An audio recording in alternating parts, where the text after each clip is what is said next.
नमस्कार दोस्तों, मैं पूजा और आज भी मैं एक बहुत इम्पॉर्टेंट चीज़ को लेकर बात करूंगी, क्योंकि हमें उसके प्रति जागरूक होना ही चाहिए जिसे हम जिम्मेदारी कहते हैं। उससे पहले मैं उन लोगों को बोलना चाहूँगी जो लोग बहुत हिम्मत कर रहे हैं इस कोरोना काल में। बहुत लोगों ने अपनों को खो दिया है। मेरी भी कुछ रिलेटिव्स की डेथ हुई है और कुछ लोग ठीक भी हो गए हैं, तो मैं समझ सकती हूँ वो दुख। तो मैं ईश्वर से प्रार्थना करूँगी कि आप लोगों को उस दुख से लड़ने की हिम्मत दे, और जिनके अभी एडमिट हैं कहीं पर या घर पे ही हैं, वो लोग थोड़ा संयम रखें और हिम्मत से काम लें, वो जल्दी ही ठीक हो जाएंगे। देखिए दोस्तों, आज का जो समय चल रहा है सच में ही बहुत ही अजीब सा और बहुत ही भयानक समय है, और किसी ने इस चीज़ की शायद कल्पना भी नहीं की थी कि ये इस तरह से होगा, कि पूरा 2020 में भी ऐसे ही और 2021 में भी यही। और देखिए, जितने अभी साइंटिस्ट या जितने मैं अभी ब्लॉग या कुछ इन्फॉर्मेटिव वीडियोस देखती हूँ, तो उससे मुझे यही पता चल रहा है, this is not the ending. ये एंड नहीं है। अभी ये सेकेंड वेव आई है, फिर थर्ड फोर्थ, पता नहीं ये कब जाएगा। तो हम लोगों को इसके प्रति सचेत होना चाहिए, हमें इसके प्रति जागरूक होना चाहिए। कोरोना कहीं नहीं जाएगा, बस उसकी जो इंटेंसिटी है, जो उसका अटैकिंग जो तरीका है, वो हम कम कर सकते हैं अपने आप को मजबूत बना के। क्योंकि मुझे लग रहा है, ये लग क्या मतलब, ये 100% फील होता है।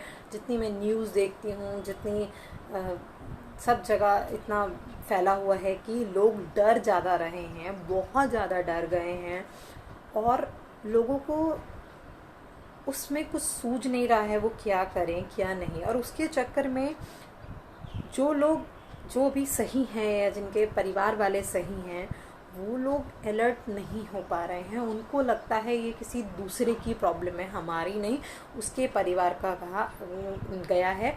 एक शब्द बोलेंगे, एक सेंटेंस, और उसकी डेथ हो गई, ख़त्म। बाकी अपने काम पे वैसे ही लग जाएंगे और उतनी सावधानी भी नहीं बरतेंगे। बहुत सारे लोगों को मेरी बात बुरी भी लग सकती है, बट इट्स हैपनिंग, ये हो रहा है। लोगों को जब तक अपने पे नहीं आती है, तब तक शायद दूसरों का कुछ पता ही नहीं चलता है।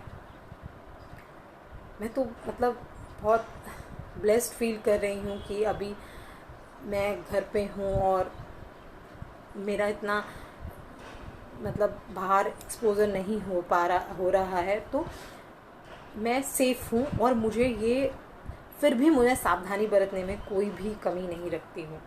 मुझे स्टीम लेना है, मैं स्टीम लेती हूँ। मुझे काढ़ा पीना है, मैं काढ़ा पीती हूँ। मुझे गागल्स करने हैं, मैं वो भी करती हूँ गरारे गर्म पानी से।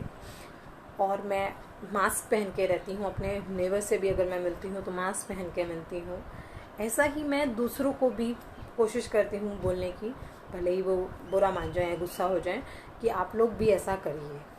क्योंकि इससे लड़ने का जो सही तरीका है वो सोशल डिस्टेंसिंग ही है। और हम अगर ये सोच लें, अगर हम इस बात को अगर अपने अंदर ठान लें कि हम इन्फेक्ट होने से बचेंगे, और अगर हम इन्फेक्ट हो भी गए तो हम किसी दूसरे को नहीं करेंगे। अगर यही चीज़ जो लोग अभी सही हैं, जो लोग जागरूक हैं, और नहीं भी हैं तो प्लीज़ जागरूक बनिए। ध्यान रखिए दोस्तों कि हम इन्फेक्ट अगर हो जाते हैं तो हम किसी दूसरे को ना करें। अगर हम संक्रमित हो रहे हैं, हम दूसरे को ना करें। हम वो डिस्टेंस बना के रखें। बुखार, खांसी, जुकाम, सर दर्द, बदन दर्द, इन सबको हल्के में ना लें। ये पहले कॉमन हुआ करता था, जिसे हम वायरल कह देते थे, लेकिन अभी ये बहुत नॉर्मल नहीं है। 2-3 दिनों के बाद, 5-6 दिनों के बाद, 10 दिनों के बाद भी लोगों की हालत ख़राब हो रही है। तो आप फर्स्ट डे से, जब भी आपको लगे ये सिम्टम्स आपके आने शुरू हो गए हैं, मैं ये नहीं कह रही एकदम से आप अस्पताल भागिए, लेकिन अपने घर से ही ट्रीटमेंट चालू कीजिए। जो वायरल की दवाइयाँ होती हैं वो लेना शुरू कर दीजिए, या प्रिकॉशंस लेने शुरू कर दीजिए। बहुत ज़रूरी है ये, इसी से बचा जा सकता है। देखिए दोस्तों, लास्ट टाइम की बात बताऊंगी। लास्ट टाइम भी देखिए बहुत भयानक था, सब लोग लॉकडाउन की वजह से घरों में थे, तो उतना ज़्यादा नहीं सुनने में आ रही थी न्यूज़ जितनी कि इस बार आ रही है। तो देखिए, मैं ये नहीं कह रही आप घरों में बंद हो जाइए, क्योंकि जिनको ज़रूरी काम है जाना पड़ेगा। मेरे हस्बैंड भी बाहर जाते हैं, तो बाकी लोग भी जा रहे हैं, तो ऐसा नहीं है कि बाहर नहीं निकलना है, लेकिन प्रिकॉशंस के साथ निकलना है, अवेयर होके निकलना है, जागरूक होके निकलना है। ऐसे नहीं बस अंधाधुंध जैसे हम पहले जाते थे, अब वैसे।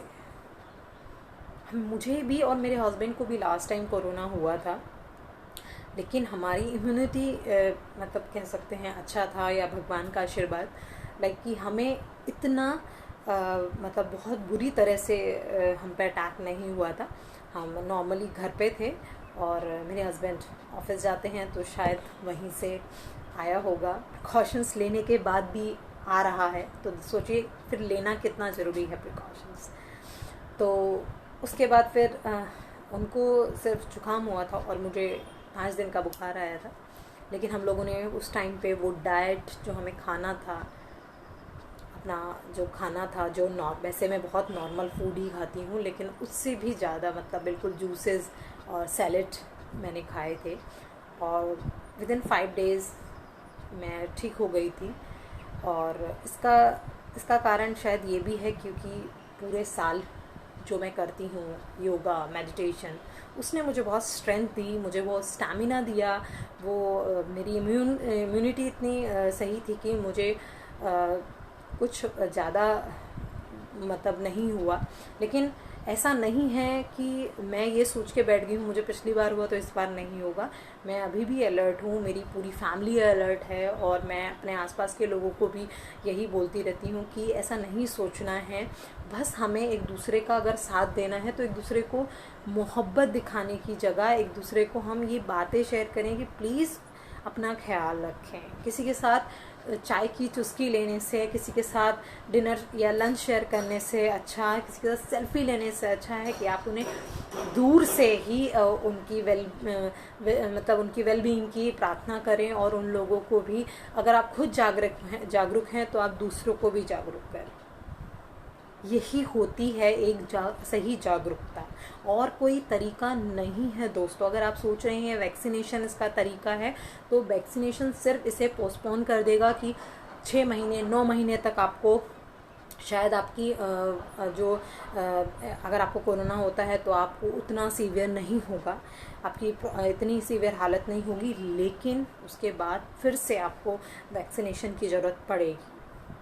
तो ये सल्यूशन नहीं है, सल्यूशन है आप अवेयर होइए, प्रिकॉशंस लीजिए, और मैं और नेक्स्ट वीडियो में कुछ शेयर करूँगी कि आपको क्या करना चाहिए इस टाइम पे जो आपके लिए हेल्पफुल हो सकता है। Thank you guys, thank you.